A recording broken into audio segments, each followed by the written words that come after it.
Hello, hello. Hi. Thank you so much for having me on. Yeah, thanks for willing to do this. Of course, of course. It's a very exciting thing that just happened. Been waiting to talk about it for a minute now.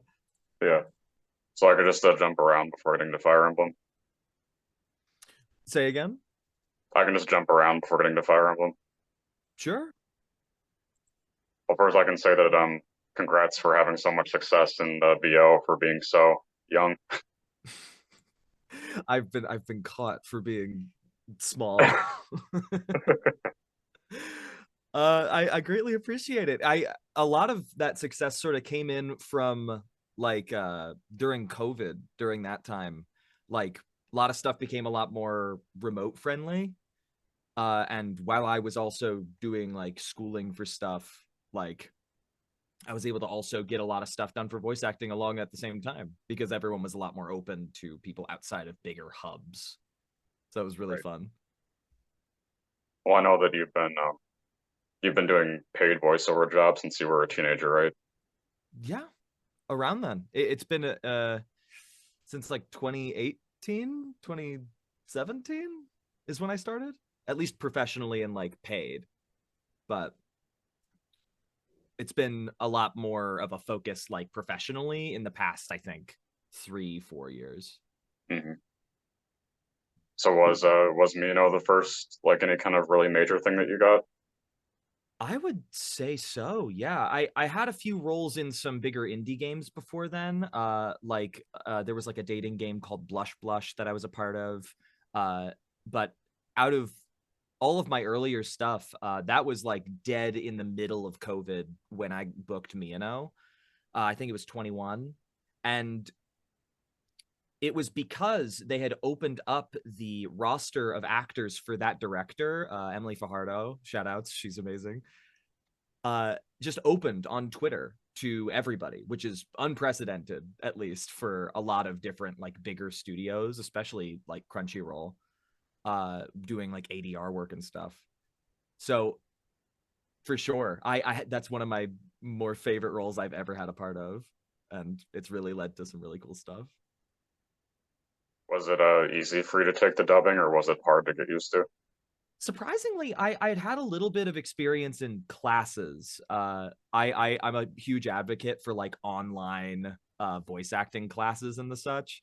And there's a lot of voice acting classes done by people in anime Right. who teach you the process of dubbing. So it wasn't like I had no experience, but I sure was green. It was very much a learning process while I was in there, but luckily I took to it quick enough.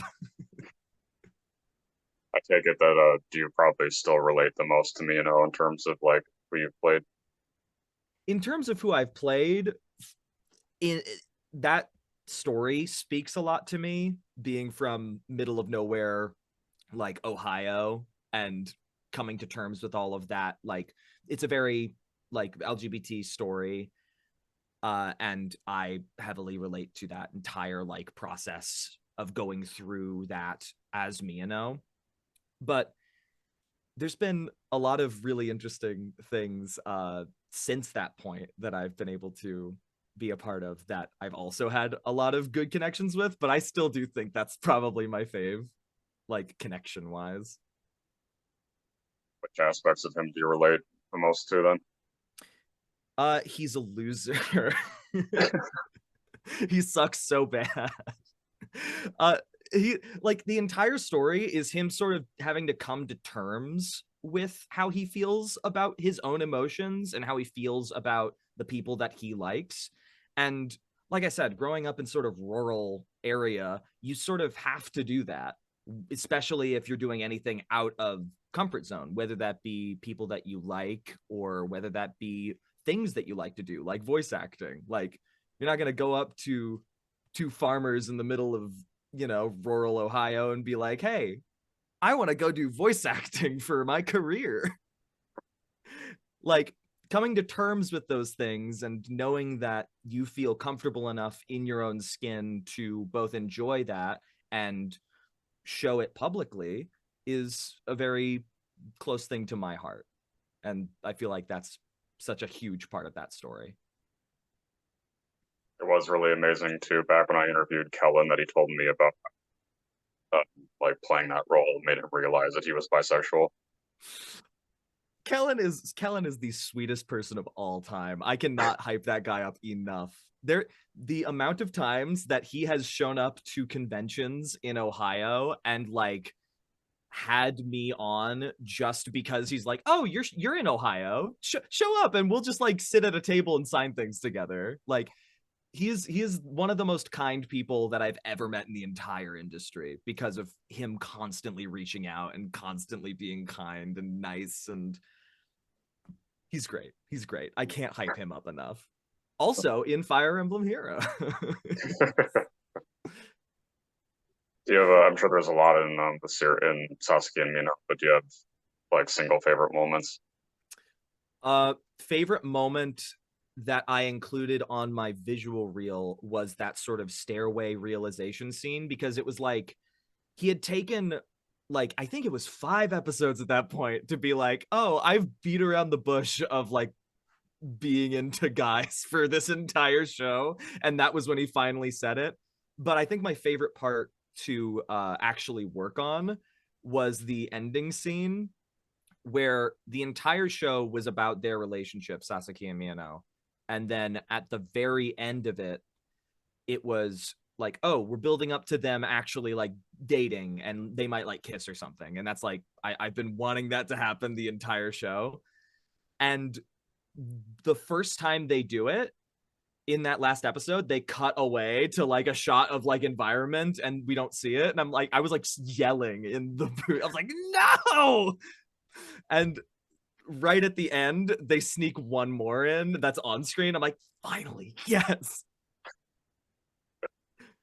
That definitely, both of those, I had such a fun time. That show is just a blast. Like Kellen specifically made that show's dub really, really fun. Was so then was Prince of Tennis around the same time after that? Prince of Tennis was actually, it wasn't my first anime role. I was in an anime called Ishida and Asakura Oh yeah, before that, but that was like my first like bigger name. It was like my first Crunchyroll anime that I was ever a part of. And I got cast in that before I got cast in Sasaki and Miyano, but it came out after Sasaki and Miyano started airing. So me and like the director Howard Wong were like chatting about it, and we're like, "Oh dude, you're gonna get this new announcement, it's gonna be so exciting." And then it came like right after Sasaki and Miyano. I was like, "Oh, dang it." He was wanting to be like the first crunchy thing that I was a part of, and it was like, oh, just the announcement time and like production didn't make it work. But it was also a very fun thing to be a part of. I don't have it on me, but I have a little figurine of oh yeah. she's of Shiraishi. Do you think you prefer working on more dramatic projects over comedic then, or I haven't gotten the opportunity to work on too many comedic roles. I'd say there are moments in some of the shows that I've been in that are comedic. Like, I think Sasamiya is like a rom com, but a lot of the things that I've worked on are very focused on like the drama of the entire series. Like the video games I've worked on have been focused on that. The characters that I play are more like just happy go lucky, or they're like super deadpan, even in comedic series. So I'd say I have a lot of fun working on comedy, but I think I really do enjoy getting really nitty gritty into the drama of it all. has there been a case so far where you've had to get the darkest headspace for a role or anything?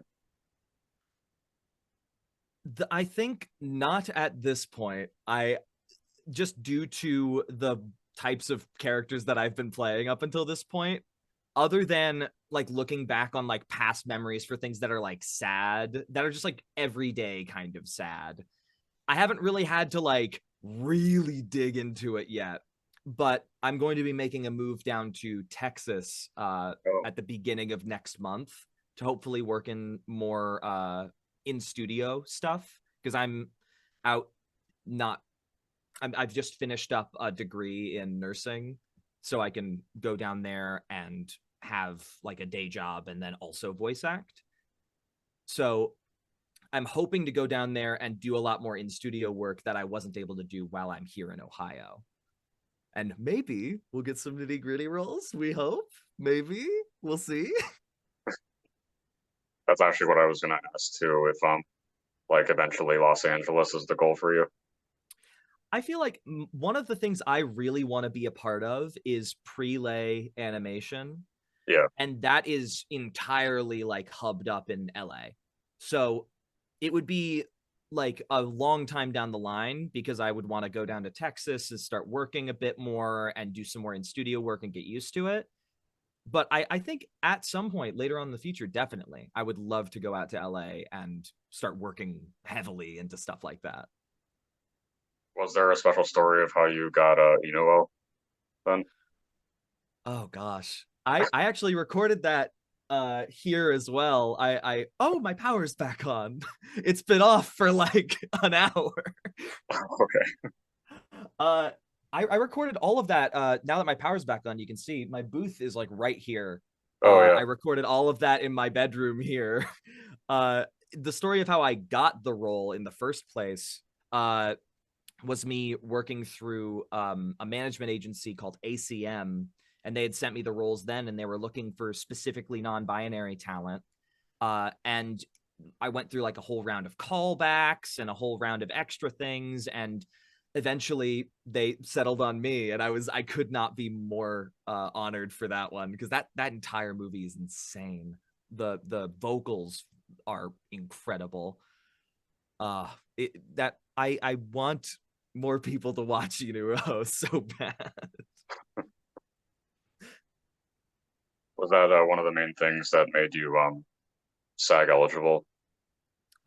I Before that, I had done some Walla work in The Simpsons. No, it was the other way Oh, around. That was the first one that I had done. Inu-Oh was my first SAG project, and then after that, I did Walla work for The Simpsons, and that was my second one. And that's been all of my SAG eligible projects that I've had so far, but I have not joined SAG as of this time because I'm getting out of college and that's how money is. right. Well, this is more of a vocal question. What do you think the case is so far where you've had to alter your voice the most for anything? To alter my voice for things. Huh. I A lot of the roles that I get are sort of in my normal vocal range. I think you would have to go to Inu-Oh or something like that. But I think the most I've had to do it was for a animated pilot that just came out recently called Ramshackle, where I am like fully deadpan and Irish the whole time. Where normally, like for characters like Edward, I'm like peppy, I'm up here all the time, and for him, I'm just like one thing the entire way through. I'm so tired and just done with it, which is so off the beaten path for characters that I normally play. So I think that one definitely, and I have so much fun doing that character. It was cool that you got to be part of Unicorn Overlord too. Unicorn Overlord. Oh my gosh. I I also recorded that right here. Pretty much everything that I've done was either here or in my college dorm room in that booth that I just like dismantled and set back up. But Unicorn Overlord was incredible. I recorded that, I think, around the exact same time that I recorded for FE Heroes, and it was wild having those one after another because it was two very different but similar vibe characters where Edward is like Dawn Brigade, like I'm ready to go, I'm raring to like start fighting, and like he's very high energy. And then you have Gilbert on the other end of that from Unicorn Overlord, who he's like very like put together, princely, like he's still like ready to fight, but he's ready to fight in a whole different way. But they're both sort of the same age range as well. It was very interesting seeing differences between them. Plus Unicorn Overlord's so fun. Please play Unicorn Overlord. What was your experience being directed by Christian? Christian was really fun to be directed by, as well as very interesting because he plays my brother Elaine Right. in Unicorn Overlord as well. So it was really fun being able to be directed by him because he's such a sweet guy. I was so nervous going into the session because it was like, oh god, Unicorn Overlord, I'm terrified. And I got in there. He made the session really soft and nice, and it was very easy to get through. We had a bunch of fun during the entire time, like riffed a bunch. I love riffing during sessions, just like with directors, just to make the mood a bit like more calm. Because like going into a session for something like that, I get like nervous. So it makes it a lot easier, and it's he was very amicable for that. And he's just fantastic at what he does. He's really, really good at pushing you towards the read that he wants you to get in a way that makes you feel like a part of it, where you're both working on that line as a team rather than like, all right, that was bad, go to the next one. It's you're working on this as two heads and you make something really good out of it. And then hearing like scenes between me and him after the fact, it's like, oh, I see why he wanted me to do this or X or Y. It was really cool. Yeah. So was there any special story of when the audition for Fire Emblem came out, or was it still pretty general? It was pretty general. I had gotten some auditions for it before, uh, but it was like a very long wait between me getting the audition and then hearing back from said audition. And it was weird that it happened at around the same time as Unicorn Overlord as well, because it was just like 1-2 punch of just like, oh god, I have to schedule these at the same time. I'm so freaked out. But it was pretty general. It was like a set of a bunch of auditions that came out all at that same time that I was able to do like 3 or 4 of and then send those out. A lot of just like I didn't know it was Fire Emblem. It was all code named. It was all like hidden under 5 layers of like codes, and like they changed names and changed everything else. So I didn't know for sure what it was until I had gotten like the confirmation email where it's like, oh, this is Fire Emblem Heroes. That's crazy. But overall, pretty standard for something like this in auditions, at least. It was really fun to audition for, but overall, like completely code named, and I had no idea what I was doing. If I did, I'd probably be like a lot more like jittery and skittish during the audition process. But I guess that's why they do it for partly. Was that Patrick or Caitlin or Christian again directing you? That was Patrick actually for that Okay. one. Patrick also absolutely incredible. I really hope to work with him more in the future. Um, he and me and him really worked hard on making sure that we had the character down because it was a character from a previous Fire Emblem game. Like people have emotional connection to, and people have like memories of, and we want to make sure that those are realized in the most authentic way that we can. Uh, but overall, it was a really also very fun session. It was a lot shorter than the one for Unicorn Overlord just due to the fact of there not being as much as Unicorn Overlord line wise, but it was still absolutely a blast and really I think turned out okay. I think it turned out well. I'd like to I'd like to think so. Could you easily relate to Edward too then?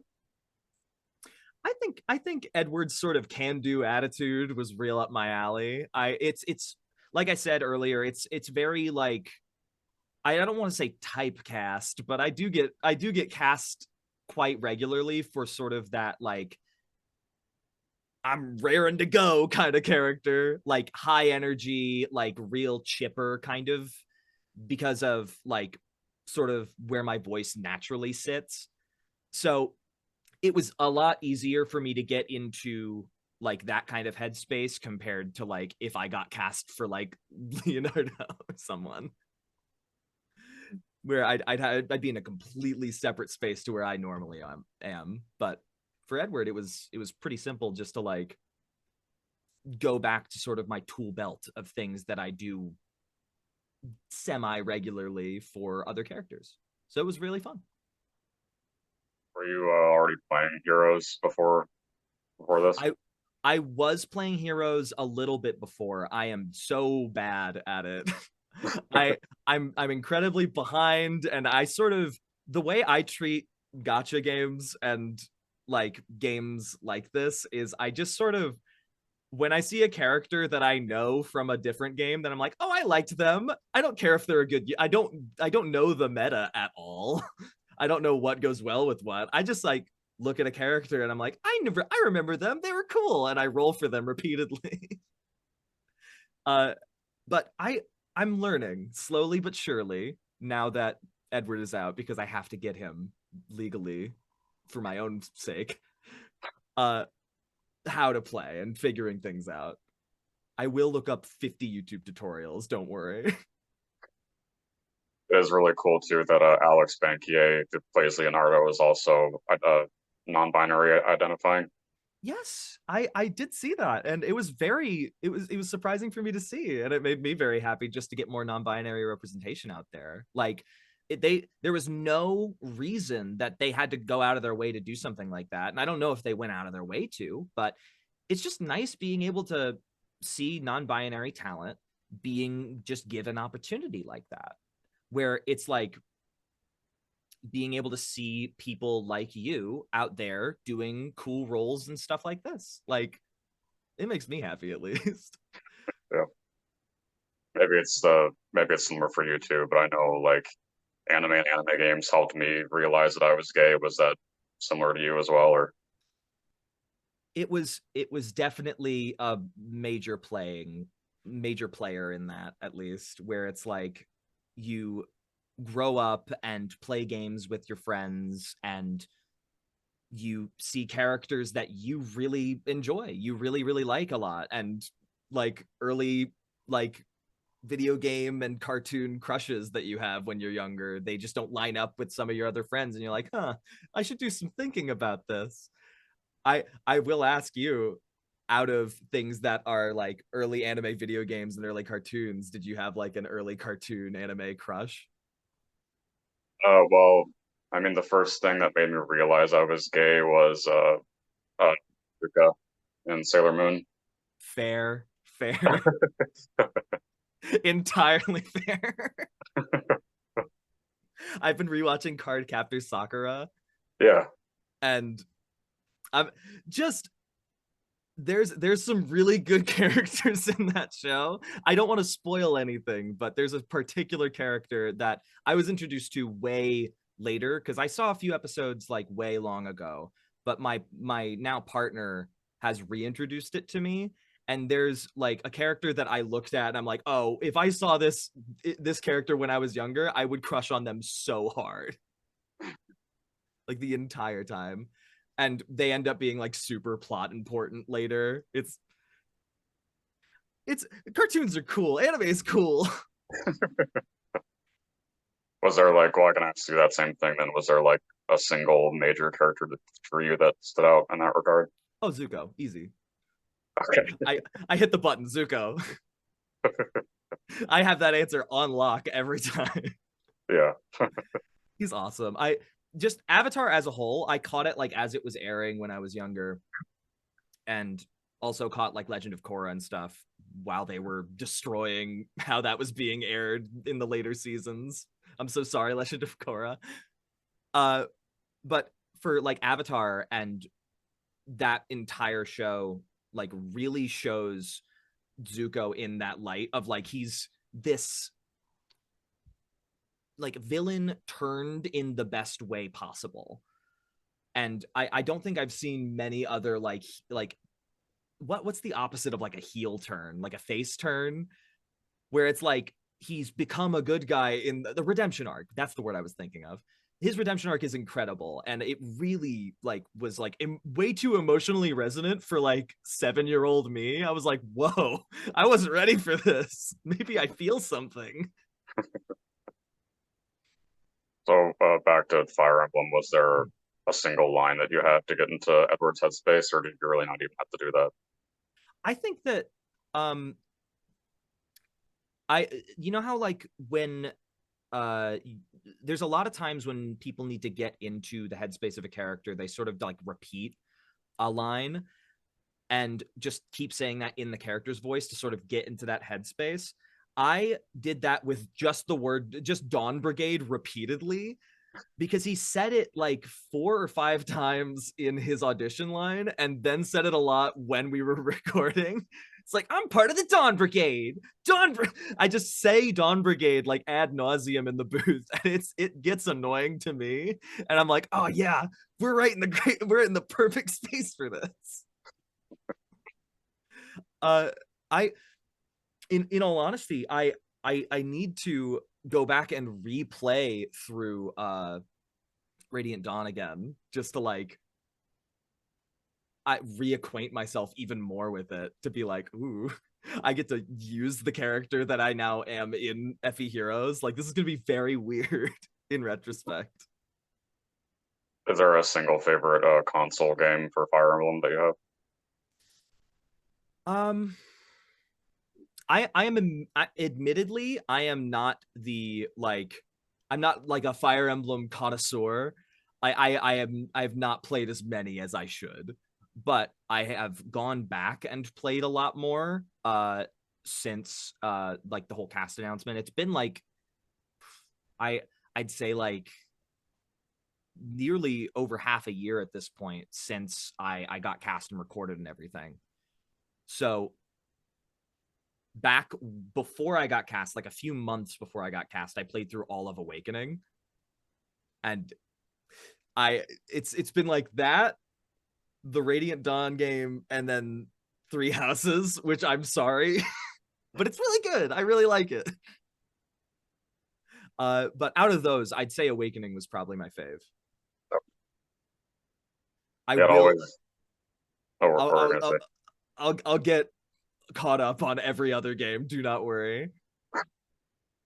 Well, it's always a lot cooler with the fandom when characters that didn't have an English voice prior get added to heroes.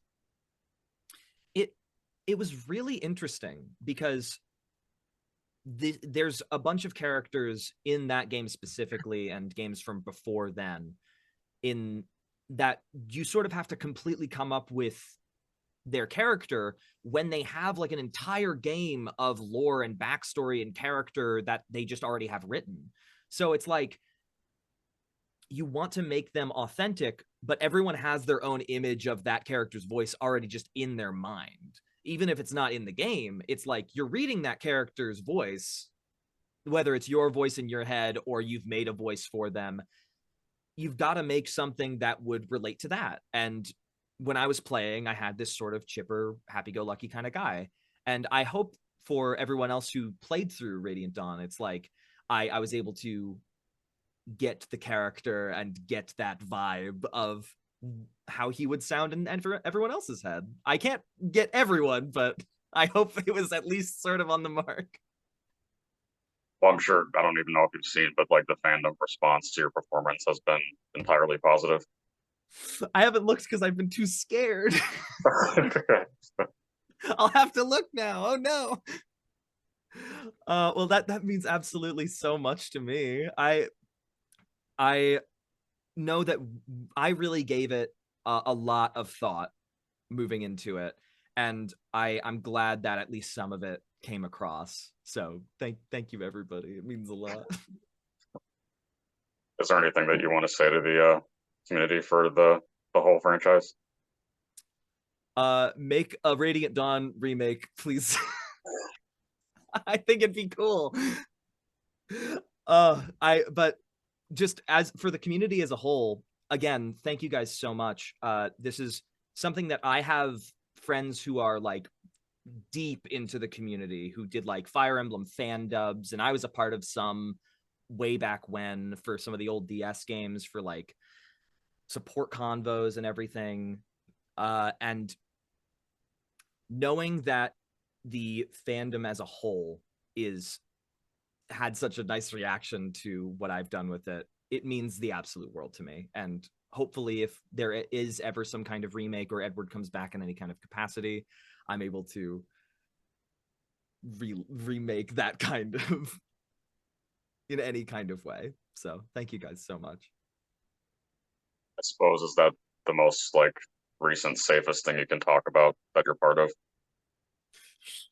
Maybe I can't say anything. Hopefully, I'll have more that I can talk about very soon, but I can't talk about much else right now. That's not Omega secret. Well, my final question is always asking, what do you want your legacy to be? I think legacy is what you're remembered by, and I think everyone's remembered for something, and I just want to make sure that I'm remembered in some kind of way for the fun voices I've been able to put out there. No matter what it is, no matter what people would remember me by, if it's for Fire Emblem, if it's for something like Ramshackle, if it's for Inu-Oh, if it's for Sasaki and Miyano, I being known in any kind of capacity means so much to me. And as long as those things are still circulating, I'm happy. Give a separate answer of like as a person, legacy wise. Not really. As a person, I just want to make people happy with the work that I do. It makes me happy making other people happy through stuff that I've worked really hard on. Sure, maybe too when like the common experiences that you've had so far that you've had people tell you like stories about Sasaki and Miyano or It's been like earth-shattering to me in because going into Sasaki and Miyano, it was me alone during COVID in my dorm room recording all of it by myself. No one else in the dorm room, just me with my booth and in the middle of nursing school during college.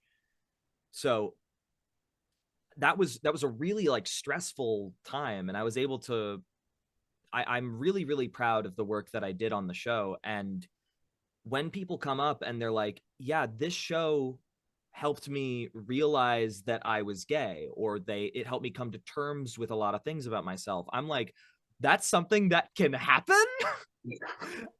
I it's wild to me that some Ohioan nursing student out from their dorm room in Ohio, just in the middle of like a giant pandemic, is able to have any kind of effect like that. So I challenge everyone else to just be like, it doesn't matter what anything else is. You if you try hard and you work at something hard, then results just will follow. It follows a lot of effort, and I couldn't be happier with the response that has been received from that. It means so much to me. well, thank you. I'm glad that we got to do this. Thank you for having me. I'm sorry that I had to push it back. Oh, you're fine. I thank you so much for having me. It means the absolute world. And I do hope you have a great rest of your day. Yeah, you as well. Okay. Bye.